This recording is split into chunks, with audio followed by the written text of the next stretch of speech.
नमस्कार, मेरे चैनल में आपका बहुत बहुत स्वागत है। और आज हम सेलेनियम होम्योपैथिक दवा के लाभ, रोगी का लक्षण और दवा के उपयोग के बारे में चर्चा करेंगे।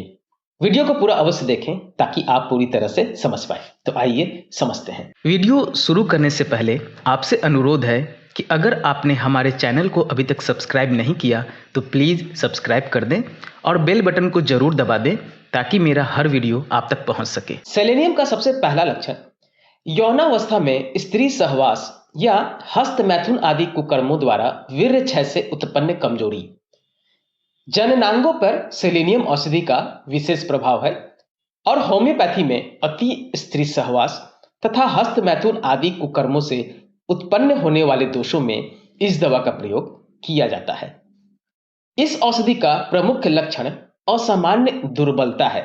रोगी वीर्य क्षय तथा सेक्स संबंधी कुकर्मों आदि से इतना कमजोर हो जाता है कि वह कुछ काम ही नहीं कर सकता। शारीरिक दृष्टि से ही वह दुर्बल नहीं हो जाता, मानसिक कार्य भी वह नहीं कर सकता। एस्टाइनम होम्योपैथिक दवा में भी कमजोरी पाई जाती है, परंतु वह कमजोरी छाती तक सीमित है। रोगी को छाती में कमजोरी अनुभव होती है। शारीरिक कमजोरी सबसे अधिक आर्सेनिक में पाई जाती है, उसमें मानसिक उत्तेजना बनी रहती है। सेलेनियम में तो रोगी शक्तिहीन, निसत्व, जीवन शून्य हो जाता है। टाइफाइड आदि में भी अगर इस प्रकार की कमजोरी पाई जाए तो सेलेनियम को नहीं भूलना चाहिए। अत्यधिक वीर्यनाश, अप्राकृतिक या अति मैथुन आदि से कमजोरी में इस दवा से लाभ मिलता है। इन अवस्थाओं में रोगी नपुंसक भी हो जाता है। बैठे बैठे या पाखाना में जो लगाने पर प्रोस्टेट ग्लैंड का स्राव निकल पड़ता है, ऐसे लक्षण में भी सेलेनियम बहुत ज्यादा लाभदायक है। सेलेनियम का अगला लक्षण नपुंसकता। रोगी में भोग की प्रबल इच्छा बनी रहती है, परंतु शरीर से वह नपुंसक हो जाता है। इच्छा अधिक परंतु शक्ति कम। स्त्री सहवास के समय जननेंद्रिय शिथिल हो जाती है। रोगी कामावसाद का शिकार हो जाता है। कामोत्तेजक विचार उसके मस्तिष्क में चक्कर काटा करते हैं, परंतु शारीरिक दृष्टि से वह नपुंसक हो जाता है। कामोत्तेजना हल्की अपर्याप्त होती है और वीर्यपात झट से हो जाता है, जिसकी अनुभूति देर तक बनी रहती है। स्त्री सहवास के बाद उसका मूड बिगड़ा रहता है। प्रायः अनजाने में वीर्य तथा प्रोस्टेट ग्रंथि का स्राव टपका करता है। पखाने के समय या स्वप्न में वीर्य क्षय हो जाता है। नपुंसकता को दूर करने के लिए इसके अलावा भी अन्य औषधियां हैं जिनका जिक्र मैं कर दे रहा हूं। उसके बाद फिर से मैं सेलेनियम के लक्षणों की चर्चा करूंगा। तो नपुंसकता निवारण के लिए मुख्य होम्योपैथिक दवाई कौन कौन सी है मैं बता रहा हूं। सबसे पहला अगैरिकस। इसका लक्षण है कि स्त्री सहवास के बाद कमजोरी तथा सुस्ती बढ़ जाती है। प्रत्येक सहवास के बाद रात को बहुत पसीने आते हैं, ऐसे में आप अगैरिकस दवा का उपयोग करें। Agnus castus. स्त्री सहवास की इच्छा ही बहुत कम हो जाती है, परंतु प्रत्येक सहवास के बाद रोगी हल्का अनुभव करता है। मनुष्य अपने को स्वस्थ अनुभव करता है, परंतु स्त्री सहवास की इच्छा उसमें कम हो जा रही है। रोगी का सेक्स संबंधी जीवन निम्नतर स्तर पर होता है। कामोत्तेजक कल्पनाओं से भी उत्तेजना नहीं होती, उसका मन नहीं करता स्त्री से सहवास करने का। ऐसे लक्षण में एग्नस कास्टस दें। अगली दवा कैलेडियम। इसका लक्षण है कि अर्ध निद्रित अवस्था में इंद्रिय में उत्तेजना होती है, परंतु जागते ही समाप्त हो जाती है। कामोत्तेजक स्वप्न तो आते हैं, परंतु कामोत्तेजना नहीं होती। अर्थात अगर आधी नींद में है तो देखेंगे कि लिंग में तनाव है, जैसे आंख खुलेगा होश में आएंगे, उठेंगे तो लिंग में तनाव खत्म हो जाता है। ऐसा लक्षण में कैलेडियम लेंगे तो आपकी यह समस्या ठीक हो जाएगी। कैलकेरिया कारक। प्रत्येक सहवास के बाद अत्यंत कमजोरी अनुभव होती है, शारीरिक तथा मानसिक दोनों। नव यौवन में जो लोग बहुत हस्त मैथुन के शिकार हो जाते हैं, उनके लिए यह दवा बहुत उपयोगी है। अवश्य एक बार इनका सेवन करना चाहिए ऐसी समस्या में। कोनायम। नपुंसकता की यह बहुत उत्कृष्ट औषधि है। जो लोग जबरदस्ती काम का दमन करते हैं, उन लोगों के लिए यह बहुत ज्यादा उपयुक्त है। ऐसे लोगों को कोनायम जरूर लेनी चाहिए। लाइकोपोडियम। रोगी स्त्री सहवास में ही सो जाता है। जो लोग वृद्धावस्था में शादी करते हैं, कामेच्छा तीव्र होती है परंतु शक्ति नहीं होती, उनके लिए लाइकोपोडियम बहुत उपयोगी है। इसका सेवन उन लोगों को अवश्य करनी चाहिए।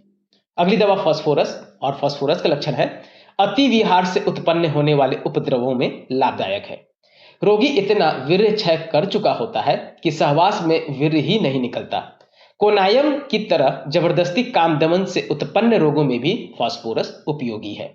विधवाओं में काम की बहुत इच्छा के लिए भी यह दवा उपयोगी है। उसके काम के वेग का शमन फास्फोरस कर देती है, तो ऐसे लक्षण में आप फास्फोरस दे सकते हैं। अगला सेलेनियम। काम के लिए इच्छा अधिक परंतु शक्ति कम, जैसा मैं जिक्र कर चुका हूं।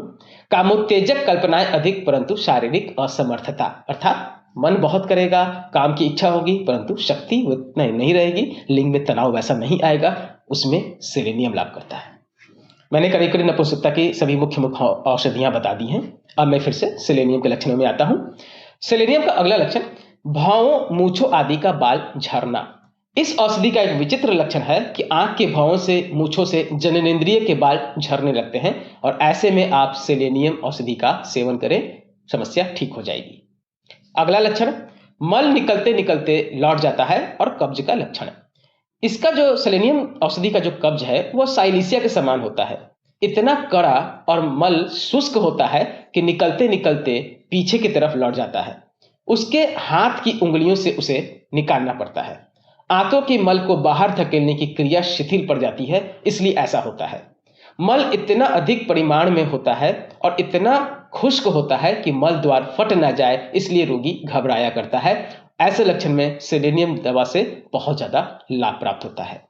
मल निकलते निकलते वापस लौट जाना और बहुत कड़ा खुश्क मल होना में आप सेलेनियम दवा का उपयोग कर सकते हैं। बिल्कुल इस दवा साइलेसिया की तरह काम करती है। अगला लक्षण स्वर लोप। वक्ता या गायक लोग जो बहुत ऊंचे बोला करते हैं, उनका गला बैठ जाया करता है। बोलते बोलते गले में श्लेष्मा अर्थात बलगम आ अटकता है, जिसे उन्हें बार बार साफ करना पड़ता है। वक्ता या गायक खासकर गला साफ किए बगैर बोल नहीं पाते, न गा पाते हैं। अर्जेंटम मेटालिकम तथा स्टेनम में भी बार बार गला साफ करने का लक्षण है, साथ में सेलेनियम में भी है। तो ऐसे वक्ता जो बहुत बोलते हैं, जिनका स्वर लोप हो जाता है, उन्हें एक बार सेलेनियम दवा का प्रयोग जरूर करना चाहिए, उससे उन्हें लाभ मिल जाता है। अगला लक्षण कुत्ते सी नींद सोना। इस औषधि के जो है वो सल्फर जैसी नींद होती है लोगों की। सल्फर के रोगी की भी नींद कुत्ते से नींद होती है। जरा सी आहट से जग उठता है और फिर झट सो जाता है। रात में अनेक बार जागता है, फिर सो जाता है और जरा सी आहट होने पर फिर जाग जाता है। दिन को तो रोगी का काम धंधे में सुध नहीं रहती, रोजगार की बातें भूल जाता है, बिल्कुल बिल्कुल भूली रहती है, परंतु जब वह ऊँघने लगता है तब भूली हुई बातें याद आने लगती है। इसका यह एक विचित्र लक्षण है। ऐसे लक्षण में सेलेनियम लाभ करता है। अगर नींद कुत्ते सी समान है, बहुत पतली नींद है, थोड़ा सा आहट हुआ, नींद उठ गया, बार बार रात में जागते हैं, एक बार अवश्य सेलेनियम दवा का उपयोग करें। इसकी 30 पोटेंसी दिन में 2 बार आप सुबह शाम जीभ पर टपकाएं, या 200 पोटेंसी उपयोग कर रहे हैं तो दिन में 1 बार जीभ पर अवश्य टपकाएं। अब मैं शक्ति और प्रकृति की बात कर दे रहा हूं। सेलेनियम 30 में भी इस्तेमाल कर सकते हैं और 200 में भी इस्तेमाल कर सकते हैं। अगर 30 में इस्तेमाल करें तो दिन में 2 से 3 बार सुबह, दोपहर और शाम जीभ पर 2-2 बूंद आप टपकाएं। करीब करीब 20 से 25 दिन दवा का सेवन करें। और अगर 200 पोटेंसी लेना है तो दिन भर में सिर्फ 1 बार सुबह सुबह 200 पोटेंसी जीभ पर आप टपका लें। आपकी जो समस्त लक्षण बताया है, समस्या बताया है, वो पूरी तरह से ठीक हो जाएगा। औषधि गर्म प्रकृति के लिए है, अर्थात गर्मी से रोग में बढ़ोतरी होती है। अगर ऐसा लक्षण मिले तो आप सेलेनियम दवा का अवश्य उपयोग करें। जैसे जैसे मैंने बताया है, समस्त लक्षण में यह उपयोगी है, बहुत लाभ देता है। आशा है आपको हमारी वीडियो पसंद आई हो।